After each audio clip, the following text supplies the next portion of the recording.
Hey, what's up guys? We're here for my NPL Season 3 Week 8 versus Erca. Our very good friend Erca. We've played him in previous leagues, and pretty much he's been there all throughout my competitive play in Pokemon, so we kind of been pushing each other and try to get better and, you know, ladder up and stuff like that. But now we're in the same league and we're actually playing each other, so it's a bit of a rivalry.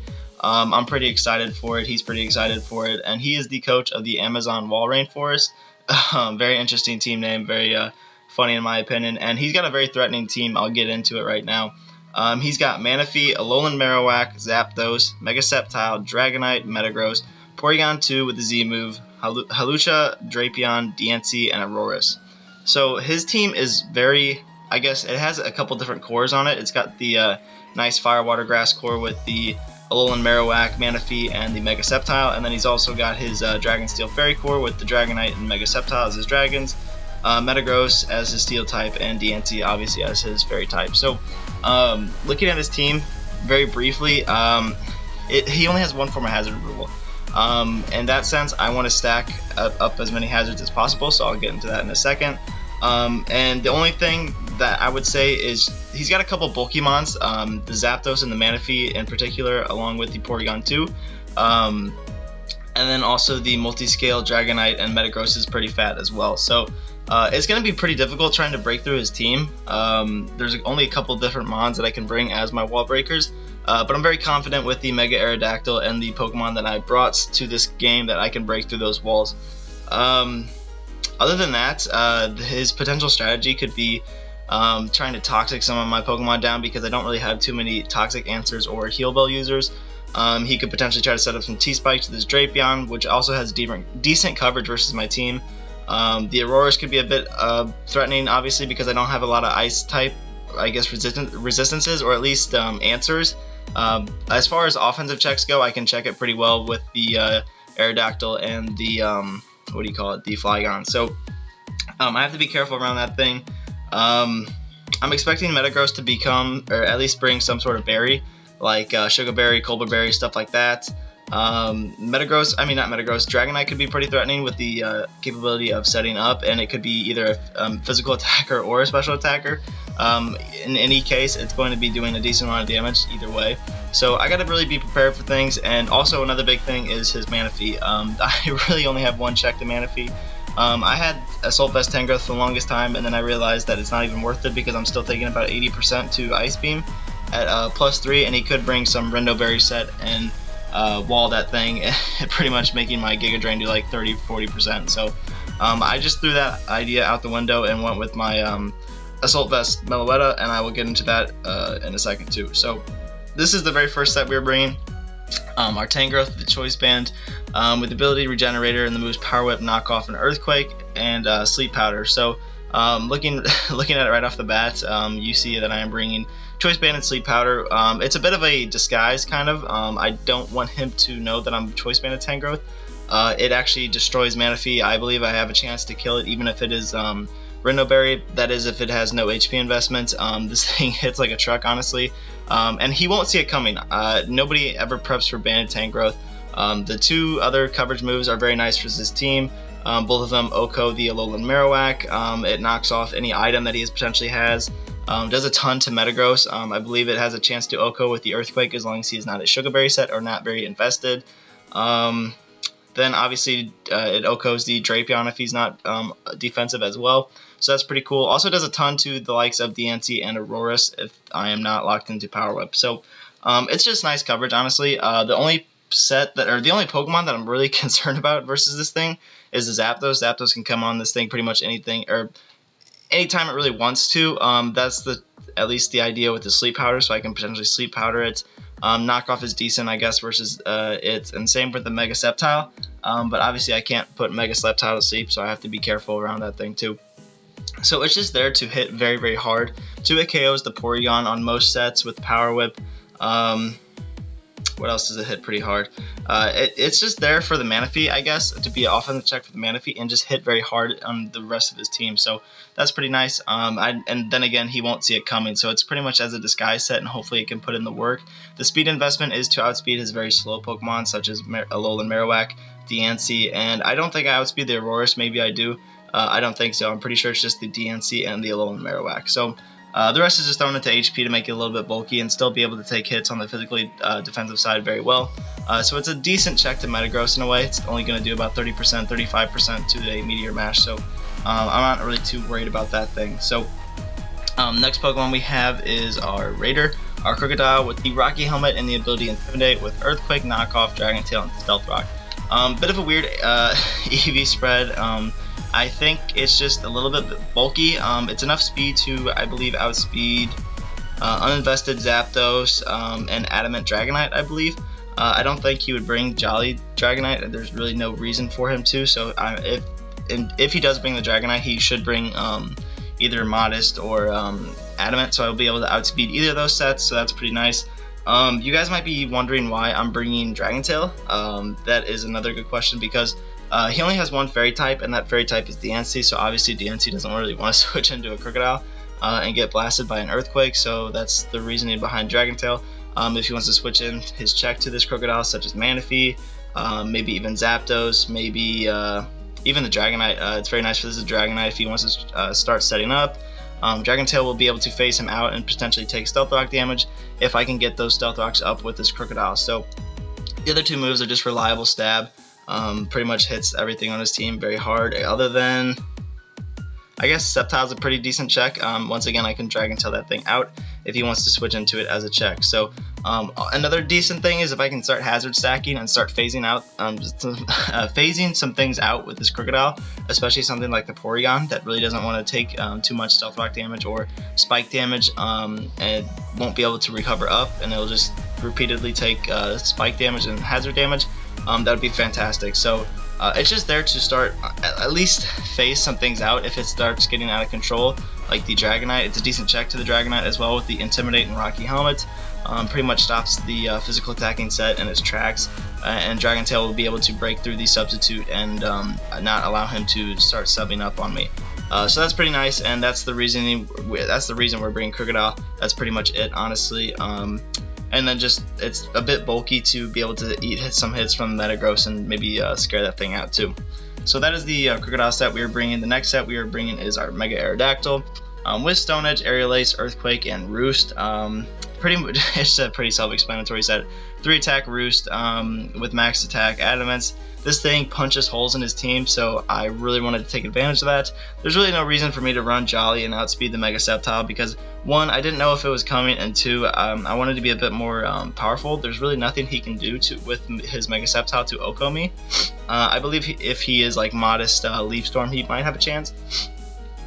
But other than that, I don't even know if it gets coverage. Maybe it gets Stone Edge, but I'm really not too worried about the Mega Sceptile, so I brought the Adamant variant of Mega-Aerodactyl. So Stone Edge is so good versus his team. His only switch-in really is, in fact, the Porygon 2 and the Metagross. I guess he could potentially bring in the DNC if it's a very Phys-Def set too, but I'm really not too concerned about it. Manaphy is a bit of an issue. I can whittle it down though.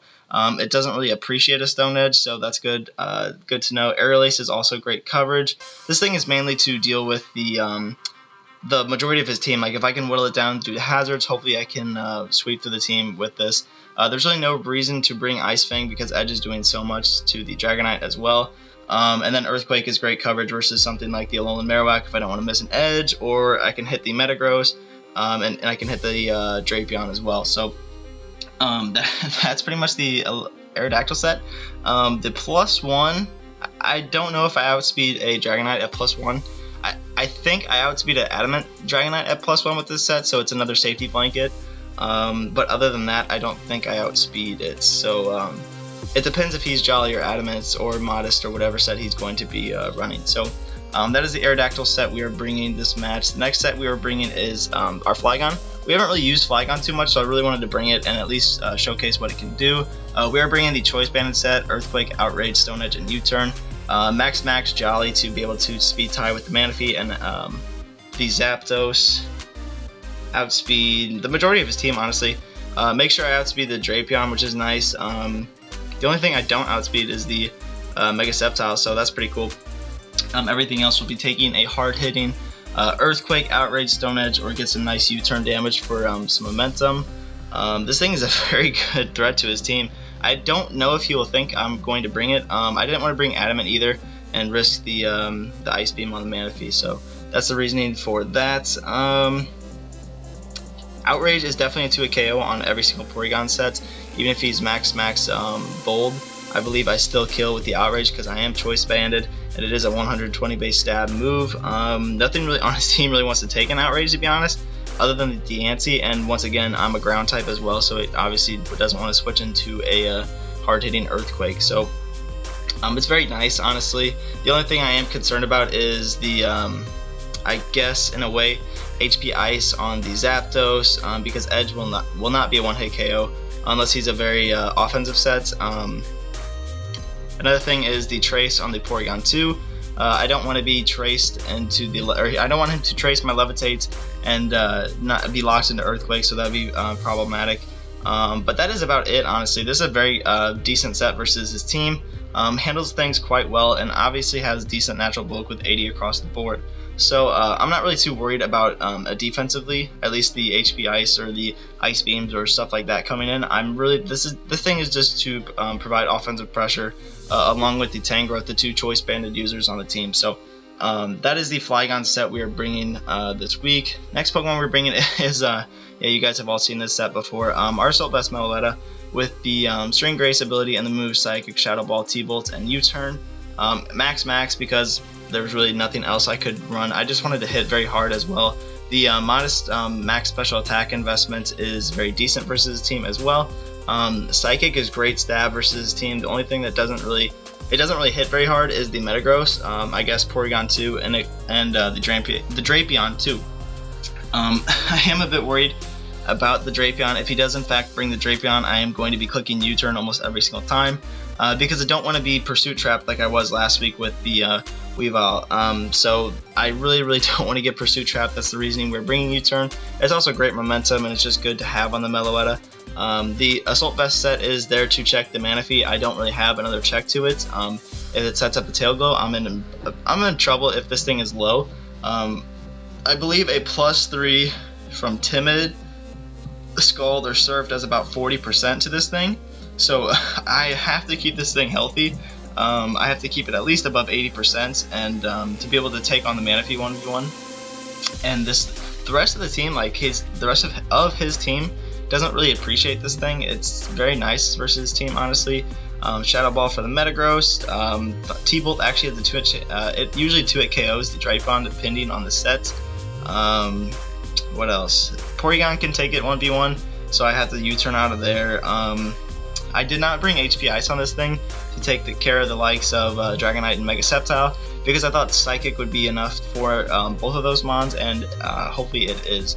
So that is the Meloetta set we are bringing. The last Pokemon we are bringing versus Erca is the Klefki or Slim Shady. So with the ability Prankster and the item Leftovers, the moves Foul Play, T-Wave, Spikes, and Light Screen. So it is the same exact EV spread as we brought last week. Because, well, I guess there really isn't any reasoning why we brought it the same as last week. It's just there to be a physical wall. I want it to check the Dragonite. I want it to check a physical Sceptile set. I want it to check a Metagross at least a little bit better than a specialty defense set could. And then also, there's really no reasoning to run a specialty defensive set because his special attackers are Manaphy and Zapdos and things like that. And I can set up a light screen on those and be able to check it a little bit better.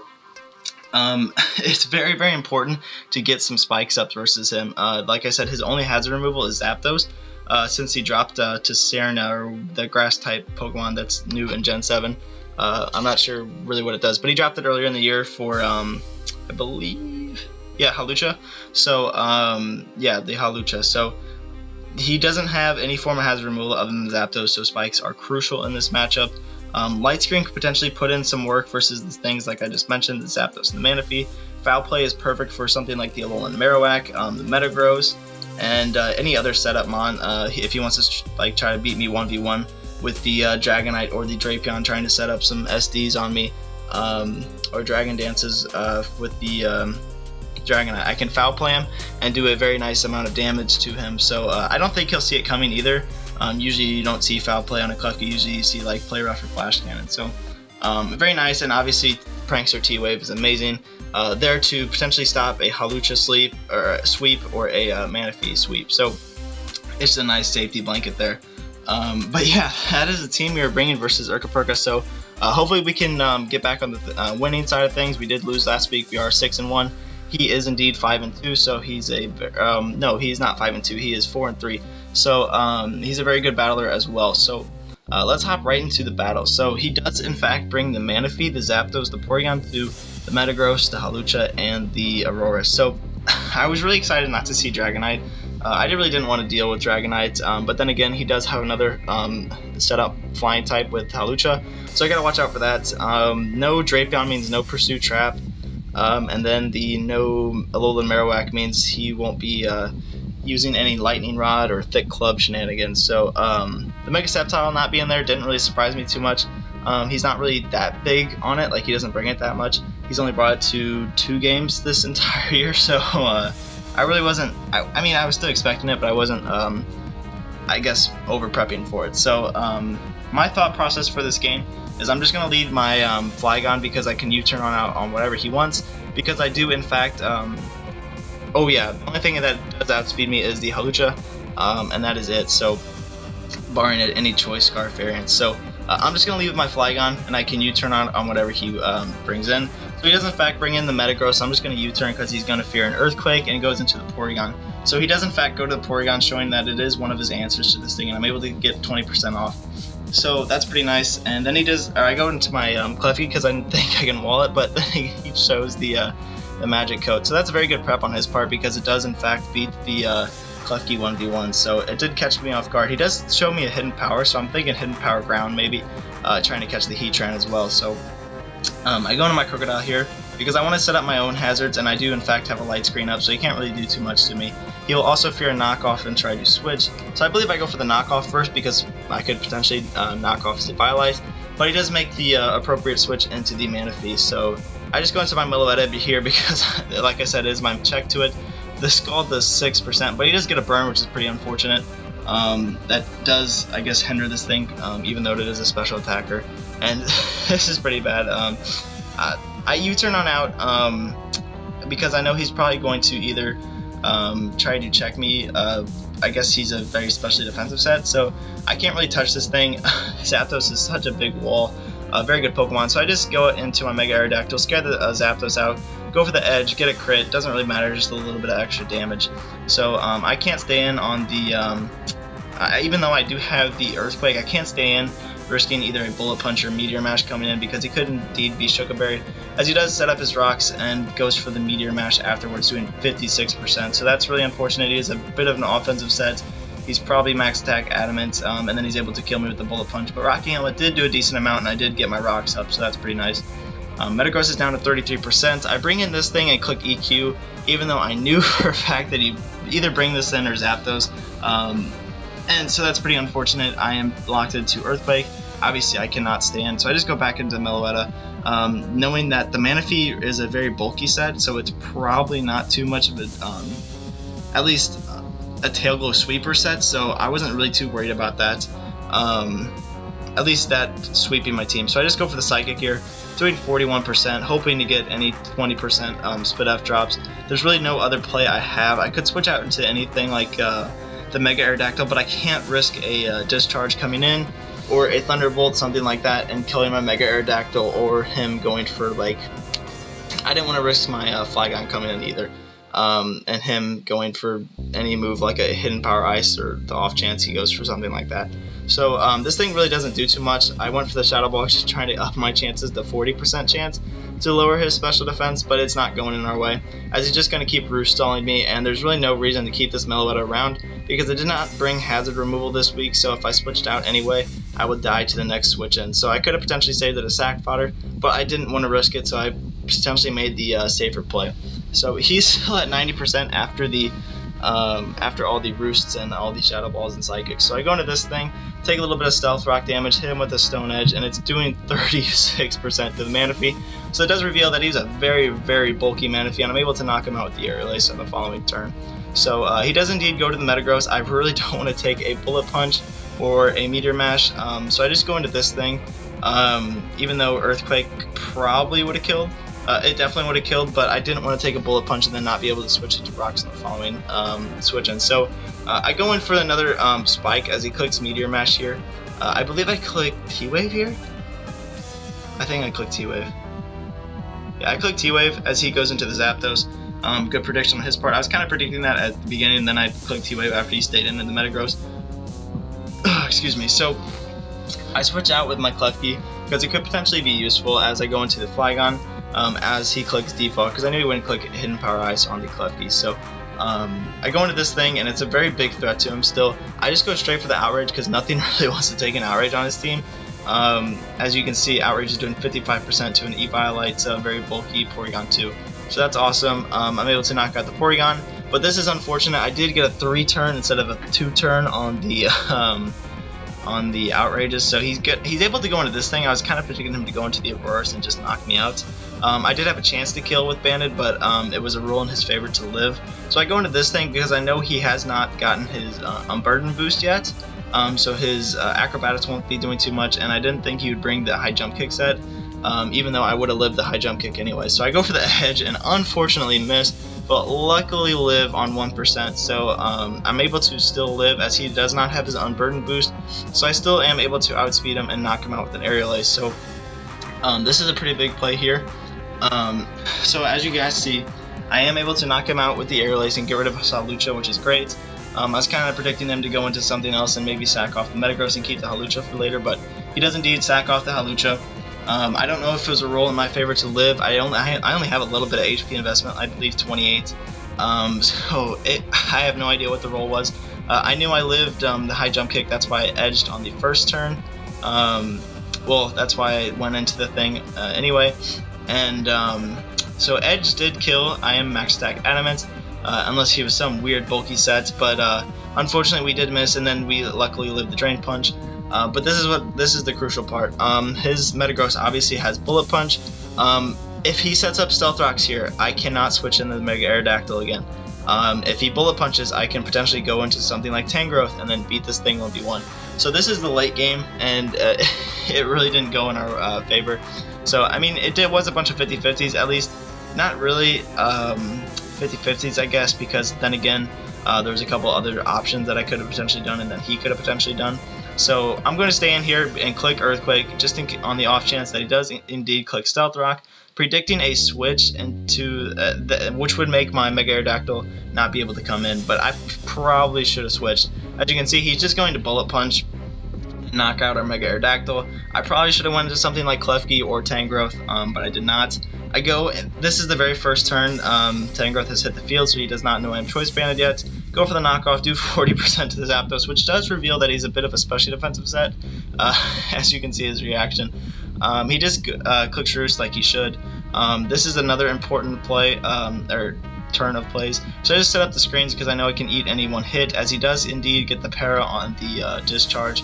And as you can see, if I would have set up a spike there, which I did indeed click, that would have been awesome versus the team. It would have just helped me out so much, but unfortunately we have full parad, and I'm able to not get up a spike. So as you can see, if I would have gotten up a spike and hit the edge, so he misses Stone Edge, this is another crucial play. So if I would have gotten the spike up, it would have put him in range of the edge, or if I would have hit the Stone Edge and then hit the next one. I believe it actually, I don't know if it actually mattered. It's a roll to kill with edge, so maybe if I had to hit 2, I don't know if I had to hit 1, maybe I could have gotten a crit, but unfortunately we did not get up a spike and we did not hit a Stone Edge, so we're not in a good situation here. If I would have killed the Metagross after the spike damage and the Stone Edge, then Zapdos would have died to a Banded Stone Edge, and then the Aurorus would have died to a Banded Stone Edge. But obviously I still have to hit the Stone Edges, and we can't even hit 1. So that's a bit unfortunate. I have to switch out into Tangrowth here because I cannot take an Ice Punch from this thing, and I don't want to get a low roll or something on the next Stone Edge. So he goes for double Meteor Mash, luckily not getting any attack boost, as I do hit him with Sleep Powder because I didn't want to lock myself into something and not be able to kill him. Otherwise, well, I guess I just switched out to get some Regenerator boost, and then I clicked U-turn because I thought U-turn would kill, but unfortunately it did not. It only did 25%, revealing that he did have a decent amount of HP investment. And he does in fact wake up on the next turn and misses a Meteor Mash, which doesn't really matter too much because I did lock myself into knockoff here, In hindsight, I probably should have not locked myself in a power whip, but then again, that's risking a miss, and then that would have been too bad for us. So, or at least I knew I would have lost from that too. So he's able to set up a rock polish here, and that is going to be the game. So I obviously do not outspeed this thing after a rock polish. I don't even know if I would outspeed it after a quick scarf. So unfortunately, we're going to take our second loss of the season due to some unfortunate events, but then again, it was a very good game, and I'm not going to blame the game on hacks because it was a bit hacksy in both ways. It's just unfortunate that the end game did not work out for us. So Rock Polish Auroras is able to pick up the win for our good friend. So that's a pretty good game, honestly. Unfortunate it did not turn out in the way we wanted it to, but then again, we didn't necessarily need the win as much as he did. So it's nice that he's winning, and at least in a very good position for playoffs. So Erca is 5-3, I believe, and now we are 6-2. So I believe I don't know if we're still tied for first in our conference, depending on the result of the other game. So that's I guess a bit unfortunate, but we're still in a great position for playoffs. I'm still on top of my division, so it's really not that big of a deal. And then next week, I believe we play Alpha, coach of the Rocky Mountain Marowaks. He actually beat me last year with his Moxie Choice Scarf Crocodile, so maybe I can get some revenge on him. So I hope you guys enjoyed the video. Make sure you go check out Erca Perka's channel. It will be down in the description, and I hope you guys have a great day. See ya.